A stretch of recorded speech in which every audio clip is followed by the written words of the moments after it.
समाचारों की शुरुआत करें महत्वना समाचार साथे।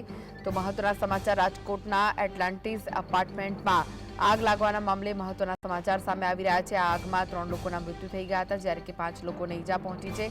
एटलांटिस अपार्टमेंट सी अने डी विंग में लोको माटे प्रवेश बंद करवामां आव्यो छे। રહેવાસીઓ પણ अन्य લોકોના ઘરે જતા રહ્યા છે। तो जे महत्वना समाचार आग पाछळનું कारण जाणवा આજે પોલીસ દ્વારા FSL ની મદદ લેવામાં આવશે।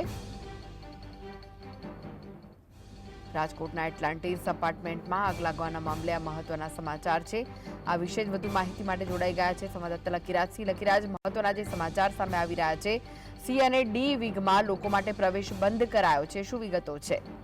જે આપને જણાવી દઉં કે ગઈકાલે ધૂળેટીના દિવસે 10:30 વાગ્યાના અરસામાં એટલાન્ટિસ બિલ્ડિંગમાં આગ લાગવાનો બનાવ છે તે સામે આવ્યો હતો। 3 જેટલા લોકોના મૃત્યુ થયા હતા અને જે 2 જેટલા લોકો છે તે ઈજાગ્રસ્ત થતા તેને સારવાર અર્થે ખસેડવામાં આવ્યા હતા। હવે મહત્વના સમાચાર કહી શકાય કે સી અને ડી વિંગમાં જે લોકોને પ્રવેશ બંધ છે તે કરવામાં આવ્યો છે।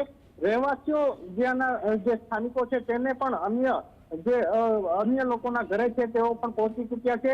आग लागवा पाछळ कारण जाणवा माटे पोलीस द्वारा हवे एफएसएल नी मदद लेवामां आवशे। टूंक ज समयमां एफएसएल नी टीम छे ते राजकोटना एटलांटिस बिल्डिंगमां पहोंचशे अने चोक्कस कारण छे ते जाणवाना प्रयासो छे तेमना द्वारा करवामां आवशे। आज हाईराइज बिल्डिंगमां नामी अनामी लोको रहे छे, परंतु फायर सेफ्टीने लईने पण अनेक सवालो छे ते અહીં उपस्थित थया छे। जे गत रोजना ज्यारे आग लागी त्यारे बिल्डिंगना फायर साधनोनो कोईपण प्रकारनो उपयोग छे ते थई शक्यो नथी। जीनो थई शक्यो ते पण एक અહીં સવાલ ઉભો થઈ રહ્યો છે।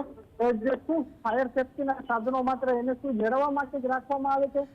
લકીરાજ, ઉપયોગ નથી થઈ શક્યો, જે ફાયર સેફટીના સાધનો હતા તેનો ઉપયોગ નથી થઈ શક્યો, તેની પાછળનું શું કોઈ કારણ બહાર આવ્યું છે કે તે બંધ હાલતમાં હતા કે પછી શું હતું? તેનું અત્યાર સુધી કોઈ પણ પ્રકારનું કારણ છે તે સામે નથી આવ્યું।